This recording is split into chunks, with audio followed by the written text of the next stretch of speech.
বিসমিল্লাহির রহমানির রহিম। এখানে উপস্থিত ভাই বোনেরা, আসসালামু আলাইকুম। আপনারা সবাই ভালো আছেন? বিশেষ করে যারা আমার সাথে গাছের চারা রোপণ করবেন, সবাই ভালো আছেন? আচ্ছা, আমি আছি আলহামদুলিল্লাহ ভালো। আপনাদের দোয়া। এখন আমরা এখানে আজকে খুব সম্ভবত প্রায় 350 মতন চারা রোপণ করবো এই খালের দুপাশে। এপাশে না, শুধু দুই পাশে 350 মতন চারা রোপণ করবো। আমরা আমাদের দলের বিভিন্ন নেতাকর্মী সহ এলাকার মানুষ এখানে আছেন। আপনাদের সকলের কাছে আমার একটা আহ্বান থাকবে যে এই যে চারাটা আমরা আজকে রোপণ করবো, এই চারাটা রোপণ করলে শুধু আজকের দায়িত্বটা আমাদের শেষ হয়ে যাবে না। এই এলাকায় যে সকল মানুষ থাকেন, খালের দুই পাশে যারা থাকেন এবং যারা আজকে চারাটা রোপণ করছেন, আপনারা হয়তো এখান দিয়ে আসতে যাওয়া করবেন অনেকে। আর বিশেষ করে এলাকায় যারা থাকেন, আমি আপনাদের সকলকে অনুরোধ করব যে এই প্রত্যেকটি গাছের, এই 350 গাছের যত্ন আমাদেরকে নিতে হবে। এই খালটা দেখেন কি সুন্দর, খালটা বয়ে যাচ্ছে। এই গাছগুলা ইনশাআল্লাহ যখন বড় হবে তখন এই খালটা দেখতে আরো অনেক সুন্দর হবে। এই খালের পাড় দিয়ে যতটুকু আমি দেখলাম, নিশ্চয়ই বিকেল বেলায় মানুষ আসে, মানুষ বসে, এই যে বেঞ্চগুলোতে বসে। এই গাছগুলো যখন বড় হবে, গাছগুলো দেখতে আরো সুন্দর হবে, তখন বসতে আরো ভালো লাগবে। এবং বেঞ্চের কাছে যেহেতু গাছগুলো স্বাভাবিক, গাছটা বড় হলে বাতাস যখন উঠবে, বেঞ্চে যারা বসে থাকবেন তারা নিশ্চয়ই আপনারা তখন বাতাসটাও আরামটা বোধ করবেন। একই সাথে আপনাদের কাছে আরেকটা আমার অনুরোধ থাকবে, এই যে খালটার নাম কি? সাগরদিঘি খাল। সাগরদিঘি খাল, এই খালটা এই এলাকার জন্য নিশ্চয়ই অত্যন্ত গুরুত্বপূর্ণ একটা খাল, সিটি কর্পোরেশনের খাল। এই খালটার যত্ন করাও কিন্তু শুধু সিটি কর্পোরেশনের একার দায়িত্ব না।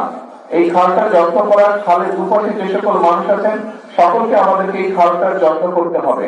আমরা যত্ন করতে, এই যে দেখবেন এই খালটা নিয়ে, ওই খালটার মধ্যে পানির মধ্যে অনেক সময় অনেক বোতল টোতল আছে, এগুলো মিশে যাচ্ছে, প্লাস্টিকের বোতল, পলিথিন, কাগজ, টিস্যু পেপার সহ আরো বিভিন্ন।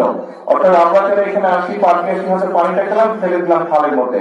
আপনাদের কাছে আমার বিনীত অনুরোধ থাকবে যে এখানে আপনারা যারা উপস্থিত আছেন, সকলে আপনারা যখনই যার সাথে দেখা হবে, দয়া করে প্রত্যেককে বলবেন যে খালের মধ্যে আমরা এগুলো ফেলবো না। এবং সিটি কর্পোরেশনকে আমি অনুরোধ করবো, এখানে মনে হয় একটা ওই তো বিল লাগানো আছে, হ্যাঁ বিল লাগানো আছে, সকলকে আপনারা দয়া করে সিটি কর্পোরেশন দয়া করে মাইক্রো প্রচার করবেন যে যারা এই খালে বসবে, খালের ধারে বসবে, বা যে সকল জায়গায় মানুষ বিকালবেলা আসে, বেড়াতে এসে বসে, সবগুলো জায়গায় যাতে বিল লাগানো হয় এবং ময়লা যাতে মানুষ বিলের মধ্যে ফেলে, তার ব্যবহার যে টিস্যু, পানির বোতল বা যেটাই থাকুক, সেগুলো যাতে বিলগুলোর মধ্যে ফেলে। এই কথাটা বলার কারণ হচ্ছে যে দেখুন, এই যে এখানে একটা পাইপ দেখা যাচ্ছে, এটা কিসের পাইপ? খালের সাথে এসে যুক্ত হয়েছে পানি। কিসের পানি? বাসা বাড়ির ব্যবহারের পানি। আচ্ছা, বাসা বাড়ির ব্যবহার পানি সিটি কর্পোরেশনের কাছে আমি অনুরোধ করবো যে আপনারা সেটা ড্রেনেজ সিস্টেম করুন, কিন্তু পানি বা সুয়েজ লাইনের কানেকশন গুলা খালের মধ্যে না রাখাই ভালো। এইগুলা যত কালে পরিবেশটা নষ্ট হয়ে যায়, এটা দূষিত হয়ে যায়।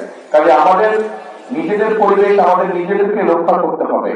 আমরা যদি আমাদের নিজের ঘর গুছিয়ে না রাখি, তাহলে ঘরটা যেমন ময়লা হয়ে যায়, ঠিক একইভাবে আমরা যদি আমাদের এলাকা, আমাদের এরিয়া, আমাদের পাড়া, আমাদের দেশ যদি আমরা নিজেরা পরিষ্কার না রাখি, নিজেরা যদি পরিবেশের খেয়াল না রাখি, তাহলে ভুক্তভোগী কে হবে? ভুক্তভোগী কে হবে? ভুক্তভোগী তো আমরাই হবো, তাই না? অন্য দেশের সুন্দর সুন্দর জায়গা নিয়ে আমরা আফসোস করবো, কিন্তু নিজের দেশের জায়গাগুলো সব আমরা নষ্ট করে দিব।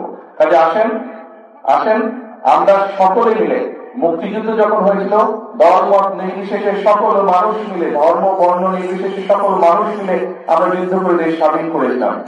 এই মাত্র কয়েকদিন আগের কথা, আমরা এই দেশ থেকে স্বৈরাচারকে বিদায় করেছি।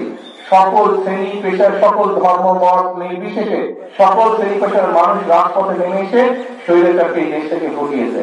তার মানে আমরা সকলে মিলে যদি কাঁধে কাঁধ রেখে দেশের জন্য, মানুষের জন্য যেই কাজগুলো ভালো, সেই কাজগুলো যদি আমরা করি, তাহলে সকলে মিলে উপকৃত হয়।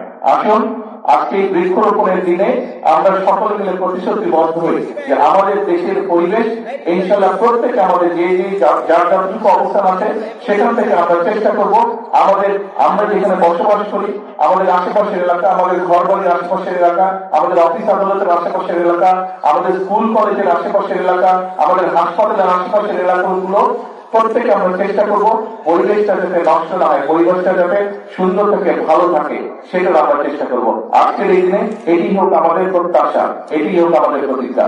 সকলের কাছে আবারও সকলের কাছে দোয়া আছে। আমার বক্তব্য শেষ করছি। আসসালামু আলাইকুম।